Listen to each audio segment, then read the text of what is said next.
pense que Paris peut devenir le prochain tech hub d'Europe.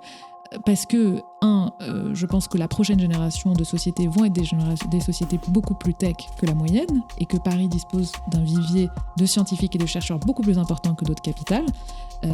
On a la malchance d'être très concentré en France, mais c'est aussi une chance, parce qu'aujourd'hui, on va juste à la montagne Sainte-Geneviève, près de l'ENS, il y a 2000-3000 chercheurs de très très très haut niveau.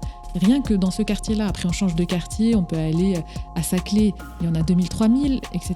Donc on a un nombre très très important de recherches et de chercheurs concentrés dans une même ville. Une même ville qui est suffisamment accessible. Et ça c'est très important parce que Londres, ils ont la particularité d'avoir plusieurs hubs. Alors pour pas passer d'un hub à l'autre, c'est pas évident, hein. Aujourd'hui, Paris, les gens se déplacent, se voient, communiquent. Même Saclay, qui reste un endroit un peu plus difficile d'accès, en fait, en 40 minutes, en RER, on y est. Et Paris est central. Et ça, c'est important parce qu'aujourd'hui, si on veut vraiment créer un marché européen, il faut se déplacer, il faut communiquer avec différentes villes. À Paris, on a 2 aéroports qui sont accessibles par métro et RER, ce qui est exceptionnel.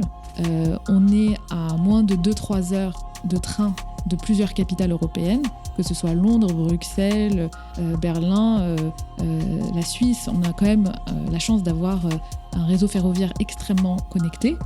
Et on a pas mal de VC qui viennent volontiers parce que c'est quand même une très belle ville. Donc il y a pas mal d'investisseurs étrangers qui, quand ils viennent en Europe, viennent à Paris. Et donc je pense qu'aujourd'hui, on a des atouts pour devenir le prochain hub européen de la tech,